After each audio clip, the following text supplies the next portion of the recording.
experts in the field of cybersecurity and data privacy. Stuart Baker has served as General Counsel of the National Security Agency, Assistant Secretary for Policy at the Department of Homeland Security, and a drafter of a report reforming the intelligence community after the Iraq War. He is joined by Paul Hughes, a Brussels-based expert on competition law and privacy and data protection with an emphasis on regulatory compliance and enforcement issues. Just a few housekeeping items before we get started. Today's webinar will be recorded. We encourage questions, which will be addressed during the final 15 minutes of the call. Please type your questions into the chat field in Teams, and we will address the questions in the order they were received during the 15-minute window at the end of the call. Participant lines have been muted to limit background noise. With that, Stuart and Paul, the floor is yours. Thank you for presenting today on this important topic for NEMA's members. Thanks, Peter. Can you hear me? We can. We cannot see your screen, but we can hear you. Okay, let me just see if I'm on the screen. It's okay. So my camera is not turned there. There we go.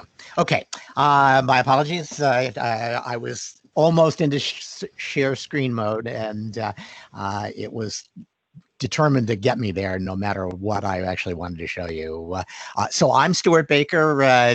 Paul Hughes and I are transatlantic data protection and security lawyers, and we'll be talking today about Schrems II. This is the culmination of 20 years, 25 years of sniping across the Atlantic, mainly initiated by European authorities at the United States. You will have to forgive me occasionally if I snipe back, because I spent 3 or 4 years negotiating 2 or 3 agreements of the sort that we're going to be talking about today with the Europeans, and had a pretty good success, but all of those agreements are now wiped out by what the European Court of Justice has done. So why don't I just move to share my screen with you so that you can see the slides as I go through them. Hopefully you can now see them. Yes, we can. Thank you, Stuart. Great. So I'm Stuart Baker. Paul Hughes will be joining me. Paul is the cultured European participant in this, and you'll recognize him by his voice. Paul, do you want to speak now so that everybody can recognize you by your voice? Hi, yes, thanks very much, Stuart. So I'm not local. Right, thank you. Okay, now there we go. Let's just start. Well, oh, sorry, my apologies. Oh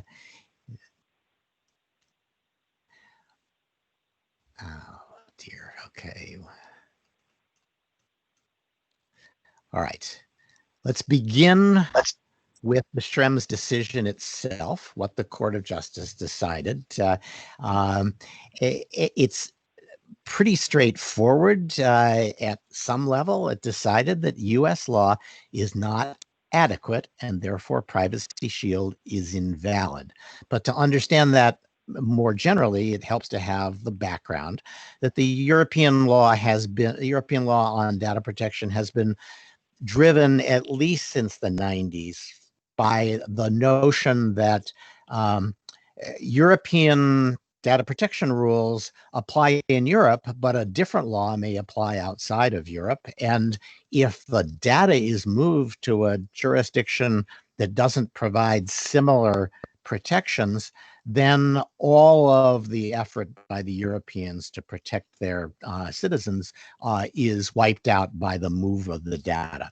And so very early, European authorities decided, well, we have to tell people they can't move data to a jurisdiction whose law is not adequate, which means adequate in the sense that it more or less resembles the standards that we have in Europe.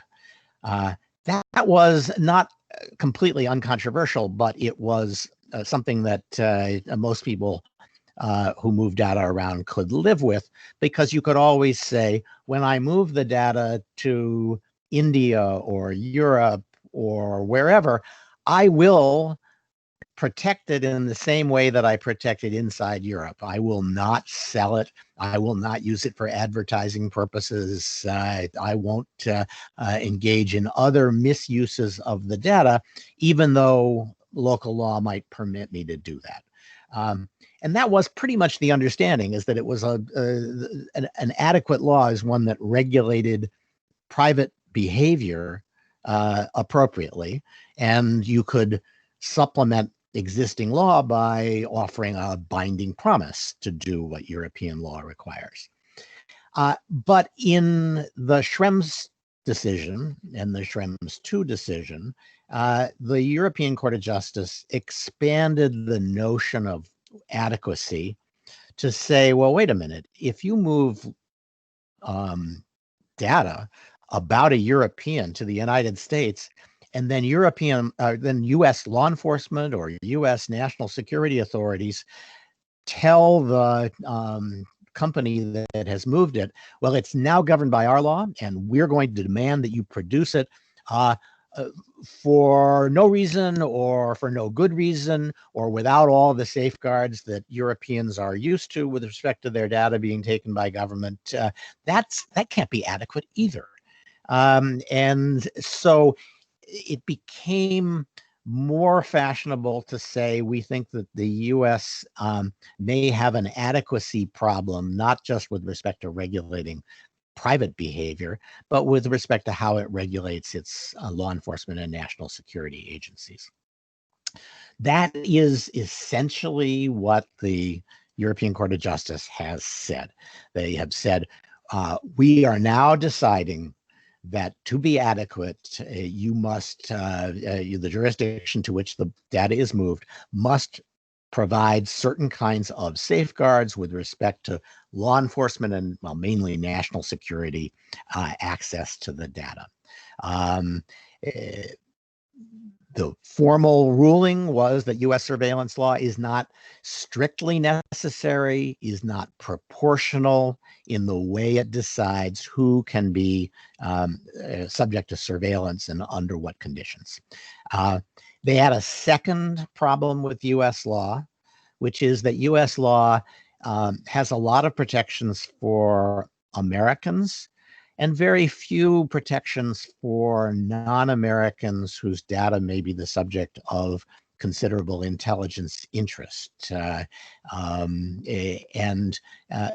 it doesn't allow Al-Qaeda members or ISIS members to sue to see what the U.S. government knows about them.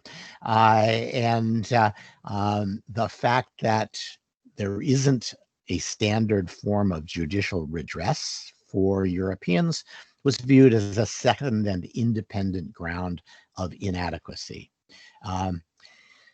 So the court pretty aggressively said, we're declaring the Privacy Shield invalid. It didn't say, next week, next month, next year, it'll be invalid. It's just gone as far as the court was concerned.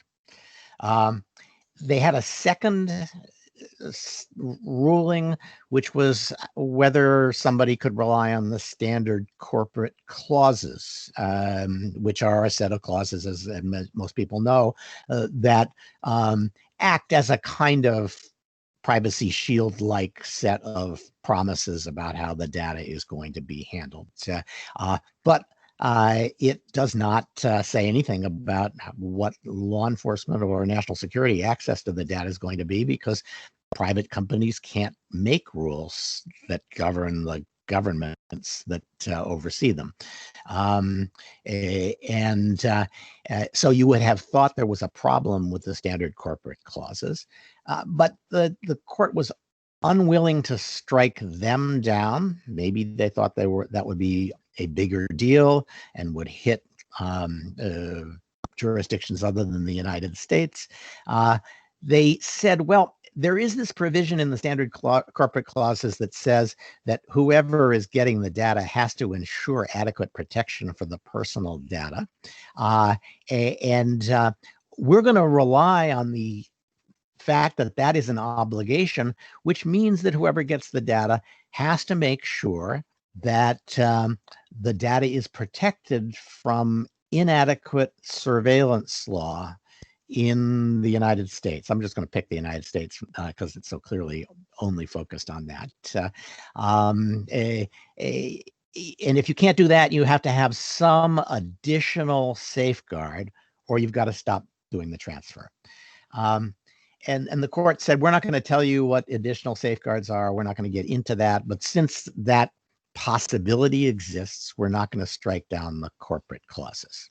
So that is essentially what the court decided. And the bad news, obviously, is that Privacy Shield really is gone.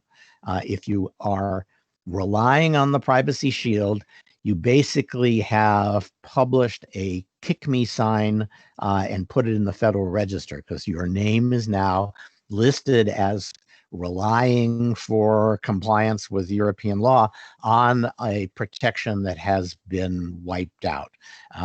So it's like doubly bad news. There is an effort underway to replace it, but no protection while this effort is underway. And frankly, I don't see a way in which it's possible for the negotiators, if they're true to the spirit of the European Court of Justice's ruling, can get to a resolution that works.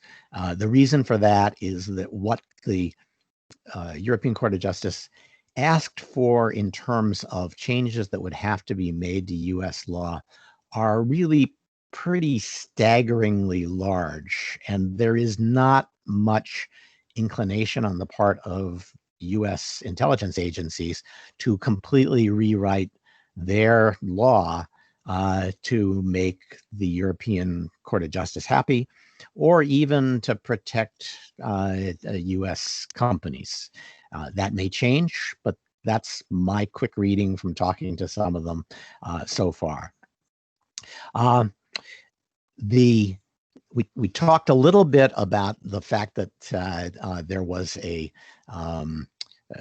killer caveat to the adequacy ruling. That's what I think I called it earlier, that you can have a standard corporate clause, but only if you can figure out a way to make US law adequate. And since no private company can fix that inadequacy, I think the standard corporate clauses are probably living on borrowed time. Finally, the court didn't talk about binding corporate rules, which is the other way you might move data around, but the same killer caveat applies. You've got to find a way to do something that no private company can do, which is to change US law. So to my mind, we are in a very bad situation. What I'm going to spend the next couple of slides on is, well, is there a way out? For Privacy Shield, I don't think so. There isn't a safe harbor now. Your name's already been published, so laying low is not an option.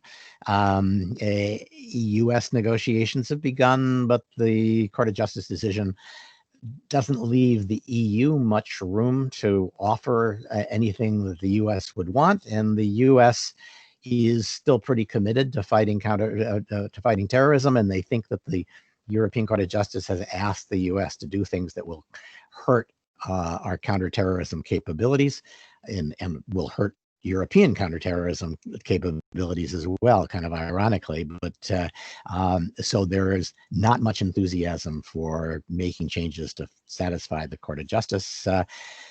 We can hope for a deal. It's not a strategy. It's not one I would recommend to private industry.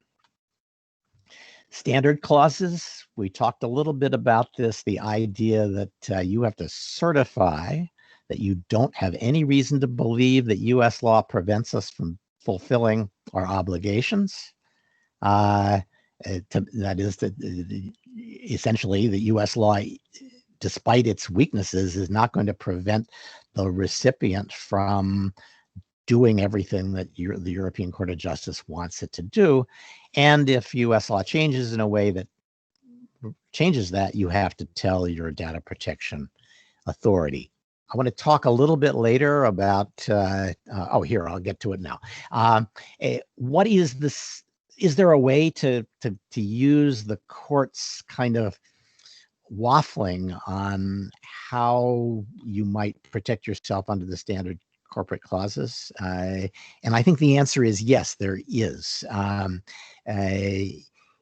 think it might be possible for somebody who's moving, say, a whole bunch of X-rays to the United States, where the AI engine is going to go through them and then send them back to Europe. If that's your business, and you've never gotten a single order from the Director of National Intelligence or from the Foreign Intelligence Surveillance Court or any other request for information, even from a law enforcement agency, I think you could certify that there's no reason to believe that US law is going to prevent you from meeting your European obligations, because US law is going to be irrelevant. The inadequacies of US law are going to be irrelevant to the data subjects whose data you are moving to the United States.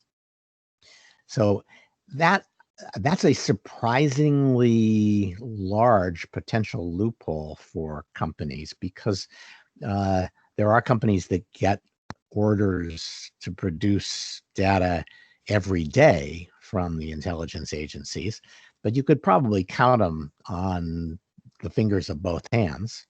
And there are thousands of companies that wouldn't know what a FISA court order was if it showed up in their inbox.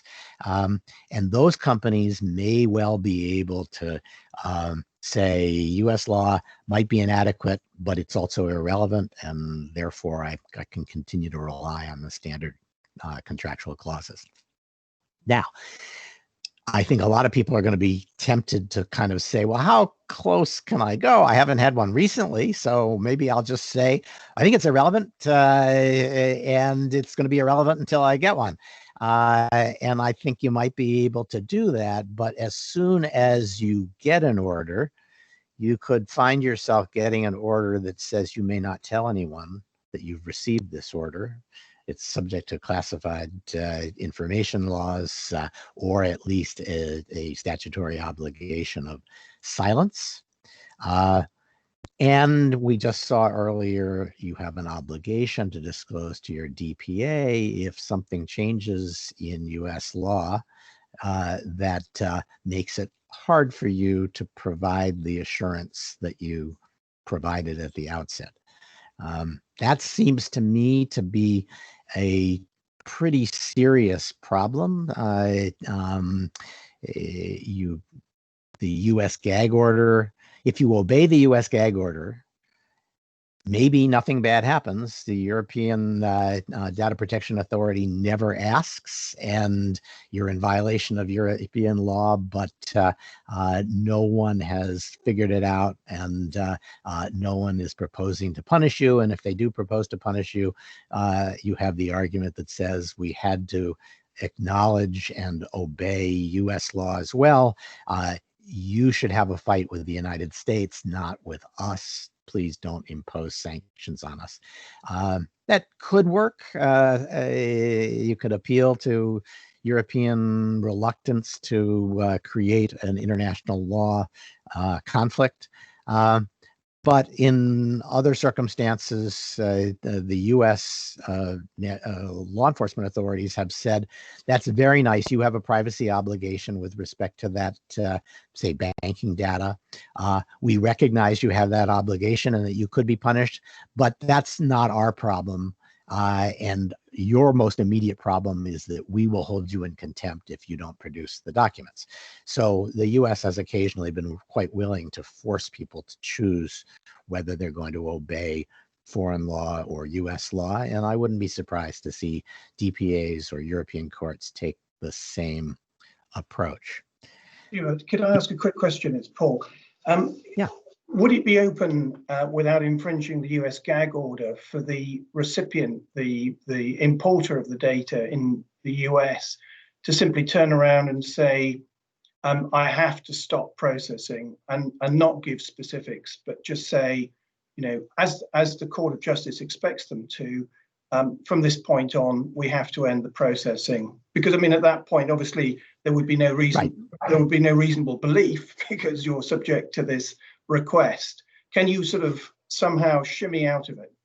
Yeah, you might be able to. I think that is a creative approach. You don't say why you can't continue to do the processing. People stop processing in the United States all the time, and you just tell the DPA we've stopped processing in the United States, and don't further elaborate on why.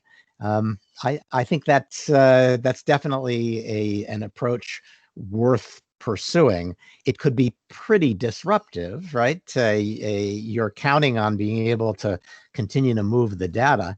Then you get the order from the US authorities, and you have to comply with the order and terminate your processing and send the notice. So the question is, where are you going to do your processing tomorrow morning? Yeah, I see. Okay, so that sad excuse for a solution is the best we got, with one exception. If you're sending your data just to be stored, you might be able to encrypt it and then send it to the United States for storage, and then pull it back before it's decrypted, and take the position that it isn't subject to U.S. law and U.S. production orders, because under the data in the U.S. can't be decrypted in the U.S. Because the U.S. Managers don't have access to the encryption keys. And if the US wants it decrypted with the encryption keys, they're going to have to go to the Brussels or London, well, not London, Paris office of the company that sent the data to the United States and ask them to provide decryption services, at which point they will say, so you are asking to enforce a US court order in Brussels or in Paris. That's not how it works. You have to go through the multilateral production process, take your order, take it to the authorities in France. The authorities in France will take it to their courts. Their courts will issue something. That order will then be served on our Paris office, and we will decrypt the data then. But that is such a slow process that most people don't expect it to be productive, and therefore the encryption of the data means that it really is effectively unavailable. I should say about both of these solutions, they are the best we can do since we've seen the decision. Maybe there are others. Some of these things, we're going to find the best, and we're going to end up developing it for clients. None of them are very comfortable, but I do think that encryption is probably going to be part of the solution. It may not be the very best legal reading of the court decision and the standard contractual clauses and what it means to say you have no reason to believe U.S. law is inadequate. But if it's the best you can do, then you're going to do it. So I leave it here as a possibility.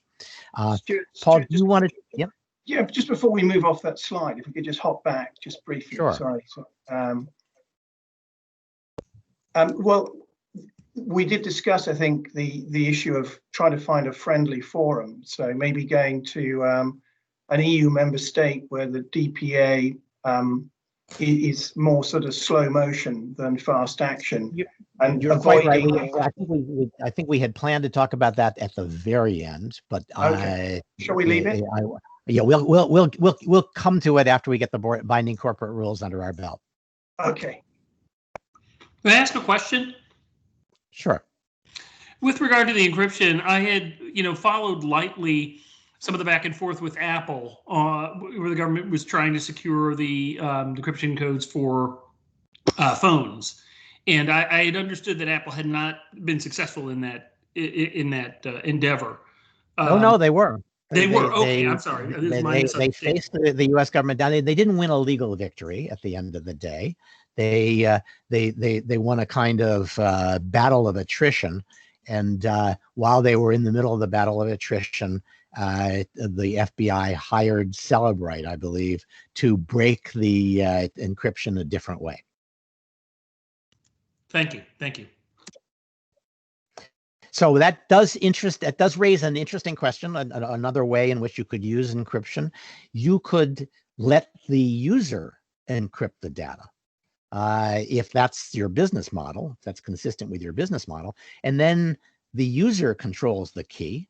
And if the government wants to get access to the data, they've got to go to the user, which is usually not what they want to do.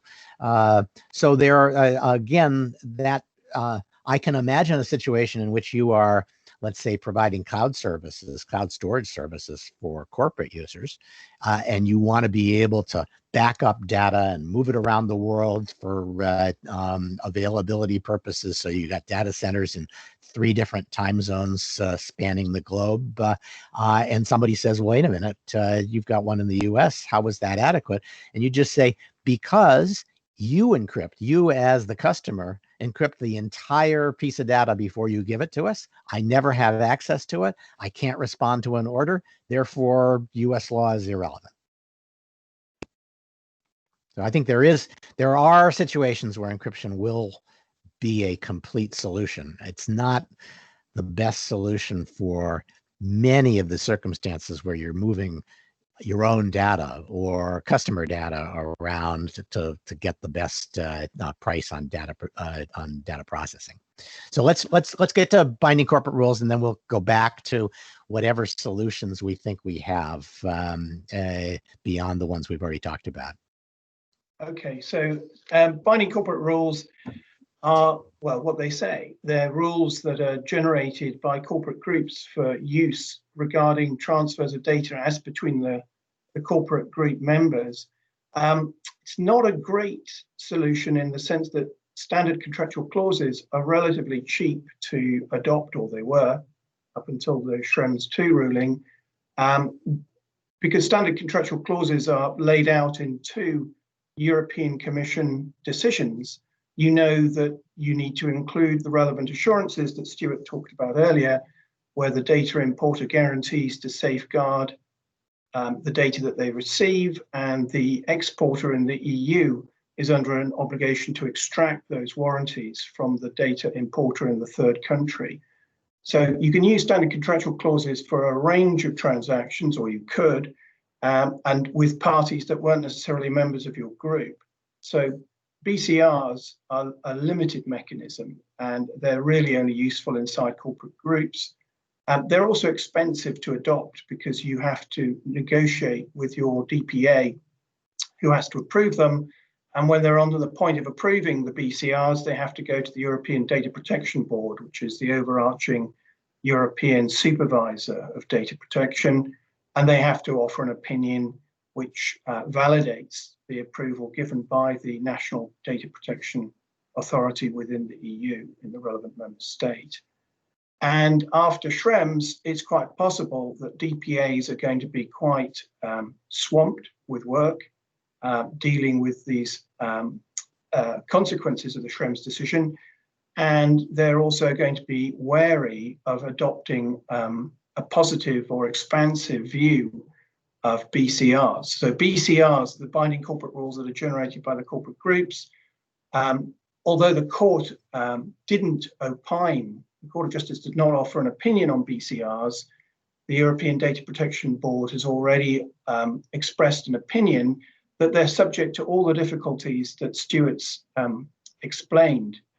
So if you're using binding corporate rules to send to a subsidiary or an affiliate in, say, the United States, it's quite possible that they're not going to be effective because of the overarching government powers of surveillance and governmental rules to which that subsidiary or affiliate is going to be subject. So it's probable that applying Schrems II to binding corporate rules, although it didn't expressly state it, impliedly those BCRs are subject to the same constraints and difficulties.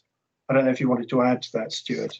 I think you, as you pointed out, there are so many points in the BCR process where you have to go and ask Mother May I of a data protection authority or a higher authority.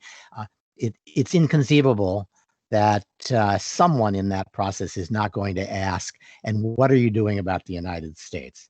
And if you say, well, we haven't had an order lately, so we're going to give you that assurance, they are unlikely to buy that. That kind of justification is better saved for desperate situations in which you don't actually expect to be talking to the regulator anytime soon. And one of the ironies is that in the Schrems case, they emphasized that the US powers of surveillance go beyond, as you said, Stuart, that which is proportional in a democratic society. Yet data is daily transferred to countries that perhaps could not best be described as democratic. Yeah, it is surprising. One of the developments that I think we're going to see here, and I expect the U.S. to be much more pointed about this in the future, is that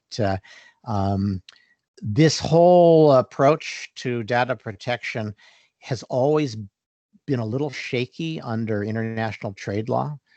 International trade law says you can't engage in embargoes in general, and you can't engage in data embargoes, except there is a provision that says, yes, you can do it for data protection purposes as long as it's not arbitrary and discriminatory. But the U.S. has been subject to probably a dozen near misses and efforts to restrict and embargo data. The People's Republic of China has been subject to zero.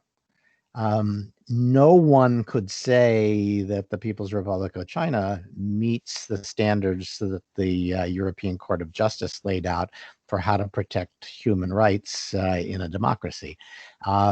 And yet the People's Republic of China does not have an adequacy ruling. So the transfers are going under the standard corporate clauses and the binding corporate rules, or maybe some of the other theories that we're talking about. None of that can really be sustained. And if I were the United States government, I would be going to the WTO and I would say, the fact that we have been subject to a dozen kind of volunteered initiations of attacks on data transfers to the United States, and the Chinese have been subject to none, means that the data protection laws are being administered in a discriminatory and arbitrary fashion. And since they are, that means that all of the data export restrictions are a violation of the WTO rules, and we can retaliate for the cost of compliance with those rules, which could be staggering, right? So the U.S. does have that as an option. It's I won't call it a nuclear option, but it is the mother of all bombs option. I suspect that they may yet play that. The problem is that they've already scared the European Commission into believing that this is a disaster. The European Commission changed sides in this debate about 2 cases back and has been telling the court that they should authorize these transfers and that this is as good a deal as they're going to get, and it's a pretty good deal. And the court rejected that and said, you don't have the authority under the charter, the European Charter, to enter into an adequacy deal of this kind.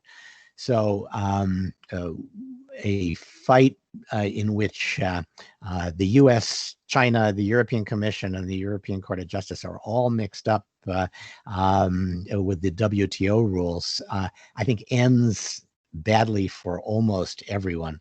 But if it's bending really badly for the United States anyway, I wouldn't be surprised if they pursued that. But that remains to be seen. It may depend on who is elected in November. Let's talk about 3 other ways that you might deal with this problem, because I'm guessing that most of the people on this call are saying, "Oh my God, I'm exposed right this minute. What can I do?" And I don't know that these are solutions, but they are worth exploring. One is consent.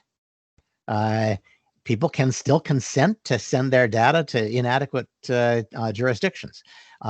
And so in the right circumstances, if you've got loyal customers who will bang right through your privacy notices, you might be able to describe U.S. surveillance law and the risks, ask for consent before you transfer the data, and hope that it works. I say hope because in my experience, consent never works if a data protection authority doesn't want it to work.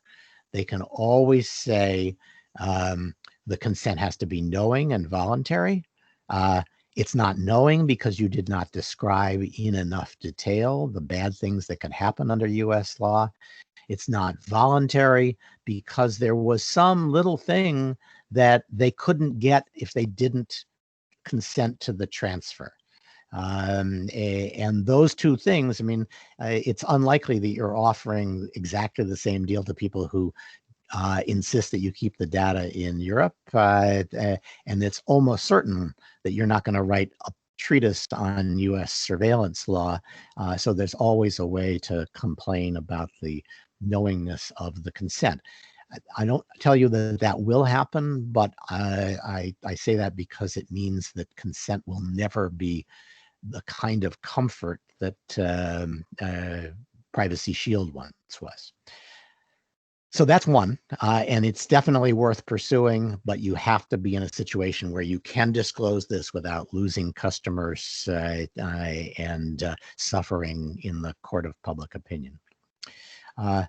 Second, and I'm going to let Paul talk about this one as well as the next one, is the transfer necessary for the performance of the contract. Everybody knows that if you're buying something from the United States and you want it delivered to you, you're going to have to give your address in Europe to the European seller so that they can deliver it.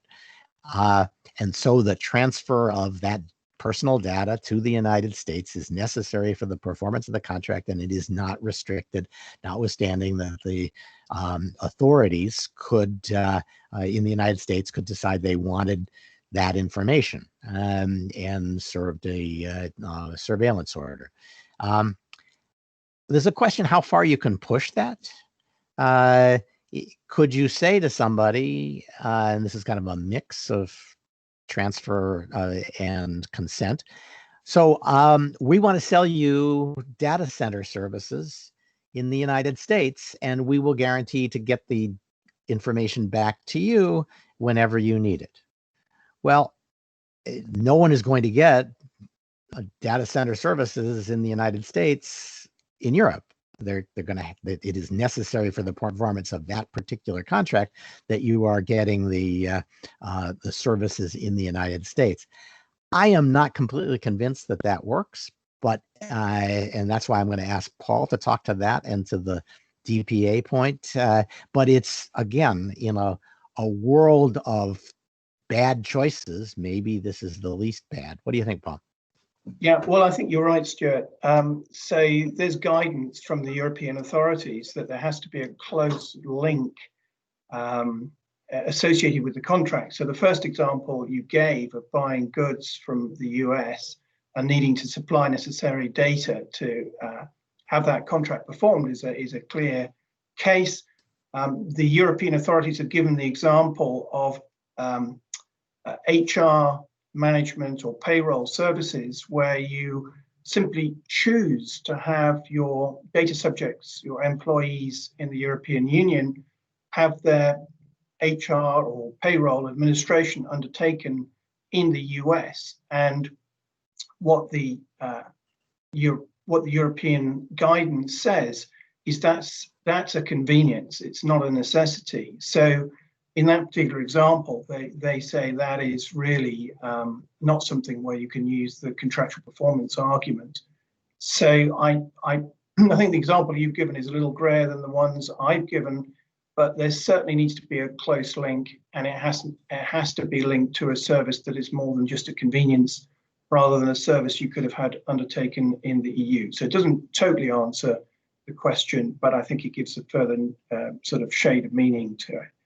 Yeah, I should say, for all of these, a part of the thinking is the data protection authorities have a very continental view of the law, which is the worst thing you can do is defy it. If you defy it, if you come to their attention in an unfavorable way, the law will come down on you like a ton of bricks. But if you pay it lip service and keep your nose clean and your head down, there's a good chance that people are not going to show up with clipboards to check your compliance. And so what you need in that circumstance is you need at least a plausible excuse for not having done what the law requires, as opposed to a strong defense. I don't love it, and Americans are very uncomfortable with that approach. But again, lots of bad choices. We're looking for the less bad. Paul, what about DPAs? There's an enormous variation there. There is enormous variation. So the European Union Data Protection Authority in the hot seat in Schrems was the Irish DPA, and they've been subject to quite a lot of criticism, particularly from the German data protection authorities, for being too friendly with the big tech companies who chose to base their operations in Europe, in Ireland. And were also criticized for dragging their heels and moving relatively slowly in response to Mr. Schrems' complaint. The other data protection authority that gets a lot of flack from some of the more zealous ones is that in Luxembourg, which has never fined anybody and doesn't seem to have brought any cases, but is the second most popular data protection authority. So keeping a low profile, refusing to answer. Do you think there might be a connection? Could there be a connection between those two? And then you can sort of just go through the list. So, I mean, you wouldn't pick the German data protection authorities as your lead supervisor if you can avoid it. You probably wouldn't pick the French, and after Brexit, you certainly wouldn't pick the UK. There are some surprises. Spain seems to fine a lot because they get to keep the fine. So the data protection authority is incentivized to be zealous. The issue is that you can, of course, forum shop to some extent, but you have to do so, and taking Stuart's point, it has to be a plausible choice. So you would have to show that you've genuinely decided to base your processing operations in a given member state, and it is indeed in that state where decisions are taken about the purposes and means of the processing.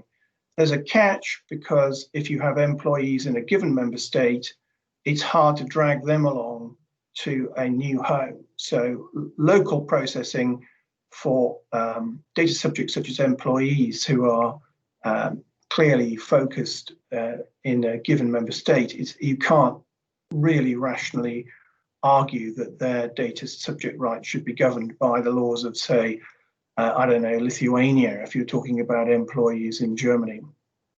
So on that note, I'll end. I mean, it's not a clear-cut issue because, as Stuart has said earlier, although you might pick a relatively lax data protection authority, ultimately they're subject to criticism from other member state DPAs and the ultimate supervision of the European Data Protection Board, which can step in.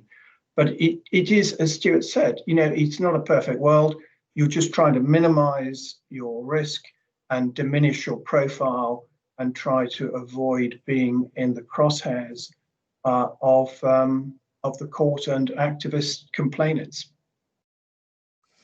Okay, why don't we stop there, Peter? We can talk about Brexit and what it might mean after Schrems 2, but I think we'll save that for the end. And why don't we just start taking some questions? That sounds good. We have a question from a MITA member, and Zach Hornberger will be reading that momentarily. Just a reminder for folks, you're welcome to type any questions you may have into the chat box. Alternatively, if you'd rather ask a question orally, everyone's been muted, but you're able to unmute yourself by just clicking on the microphone button there.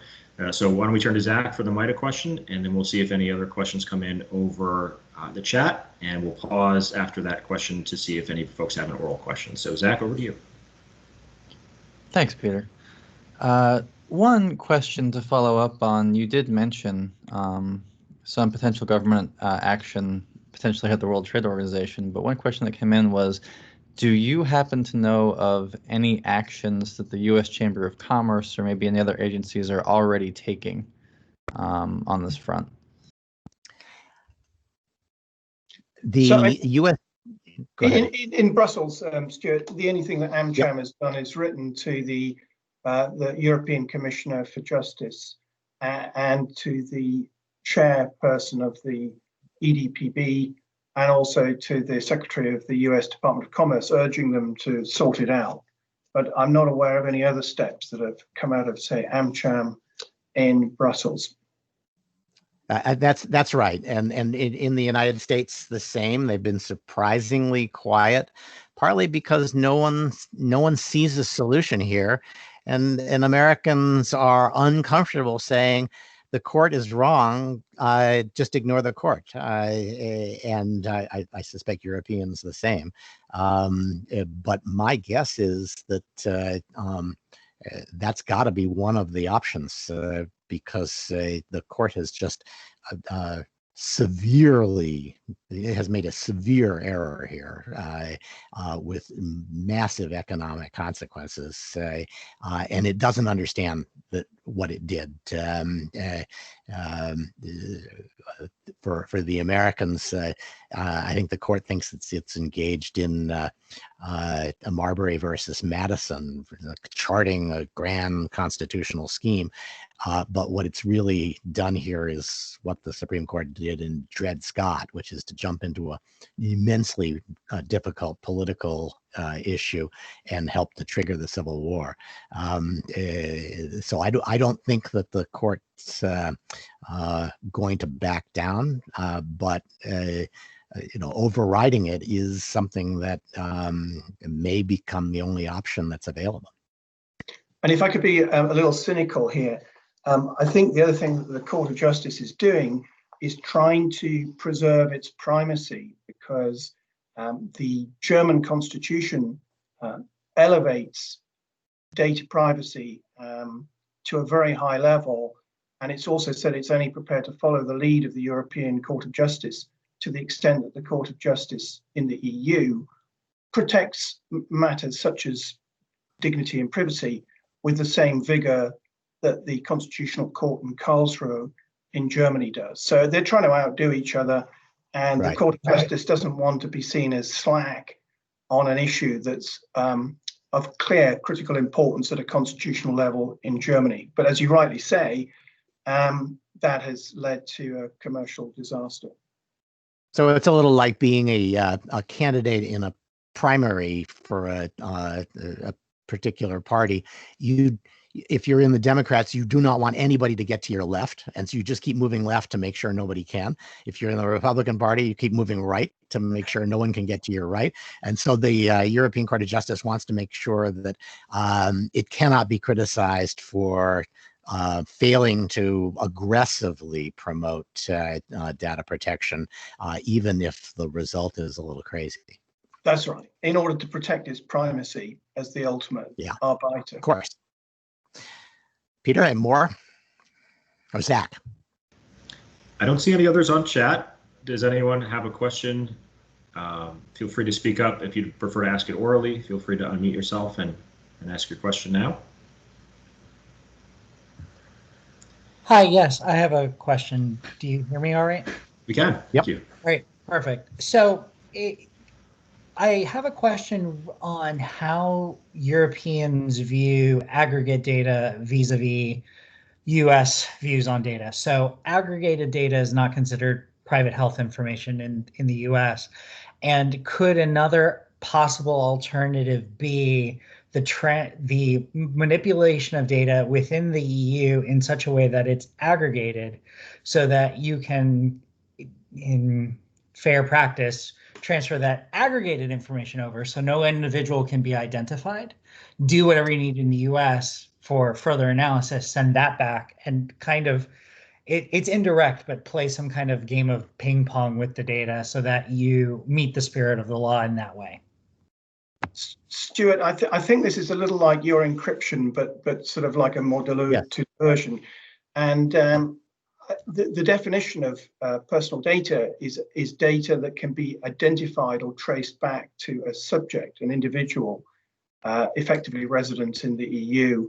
So if it's genuinely anonymized in a way that on receipt in the US, you can't identify the individual, it wouldn't be personal data. But as you say, it would be vital that the recipient couldn't de-anonymize it, if that's a correct use of English, on receipt in the US. That would be my view. Stuart, I don't know what your view would be. I think that's right. And I think, interestingly, maybe even if there were some way to do that so that you weren't sure that you could say, I didn't export personal data, but you could be reasonably sure that no order that you received from US authorities could be complied with because of the transformation of the data. You might be able to use a variant of what we call the encryption defense, which is that no one's going to ask me for this because I can't give it to the authorities. Yeah. Thank you. All right, so why don't we do Brexit quickly? It transfers to the UK. Paul, what does this mean for the Brits? So quite a bit, really. I'm sure everyone's aware that the UK has formally left the EU, but that we're subject to a transition period, a withdrawal period that ends on the 31st of December 2020, and the negotiations are not exactly going well. There's every possibility there'll be no deal.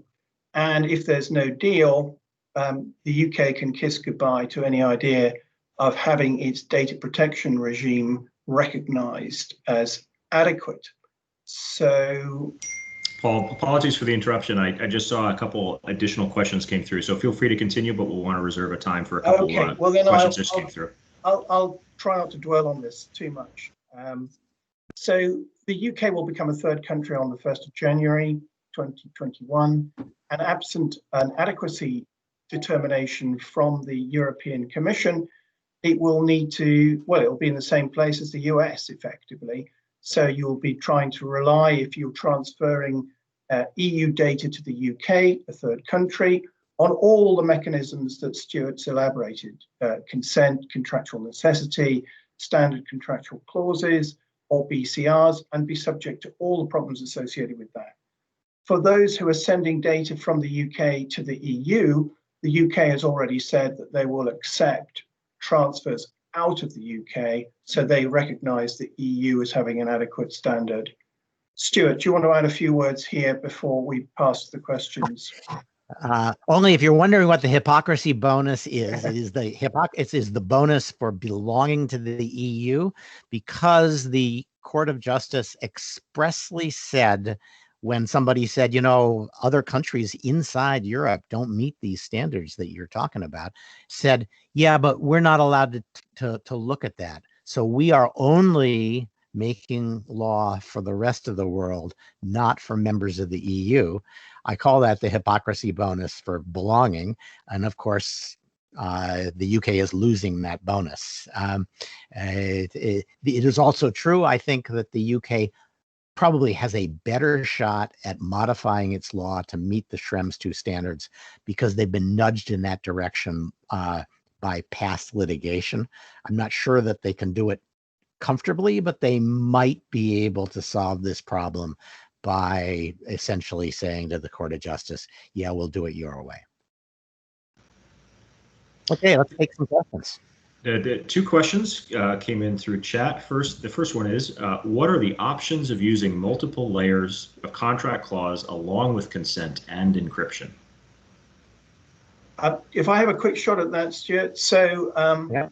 You can obviously try and transfer risk under your contract. So yeah, if you're a data exporter, you can subject the data recipient to due diligence processes, try to extract warranties and guarantees that everything's fine, get them to try and express the reasonable belief that Stuart's referred to, and seek indemnification. But at the end of the day, I think that is just kicking the can down the road, because you're going to come up against potentially all the problems that Stuart's identified, such as becoming aware in reality that there is no reasonable belief that can be had, or finding that your counterparty ultimately notifies you of that fact later in the contract. So, and you're putting all the onus on potentially a valuable trading partner to give you these assurances. Stuart, I don't know if you want to add to that. So I'm a little more open to that idea, because I think this has got to be solved. It's got to be solved pretty fast, but no one knows how to solve it. If you can avoid getting in trouble for the next 2 years, the world will look different. And so combining the standard clauses or the binding rules or consent and encryption all makes sense. The one problem I would have is, when you do consent, you are telling somebody who is outside your institution that you're sending the data to the United States. And that's a little bit of a red flag. And so you need to ask yourself, am I doing the reverse of keeping my nose clean and my head down by sticking your head up and announcing to the world? So I'm not sure I would do that in sort of the terms of service of a $1 billion social media company. Well, excellent. In the minute we have left, just a lightning round question. If I deal in anonymized data from Europe, am I safe from all of this? And I think we kind of dealt with that. Anonymized versus aggregated. Yeah, anonymized works just as well. Yeah. It's not personal data if you can't identify the data subject. So it has to be genuinely anonymized. And you need to be aware there's a lot of clever academic studies about how to de-anonymize stuff, but nonetheless, you're so much better off than somebody else. I'd take that deal and worry about de-anonymization some other day. Quickly, in the last slide here, if you want copies of the slides, just send Paul or me a note and ask for it, and we'll send them to you. And if you enjoyed this, or at least enjoyed the presentation of it, I do a podcast on which Paul has appeared from time to time every Monday on cyber law, and we cover these topics. And it's free. You can just go to Apple, iTunes, or whatever you use for podcasts, and put Cyber Law Podcast in, and you'll find that logo, and you can subscribe to it.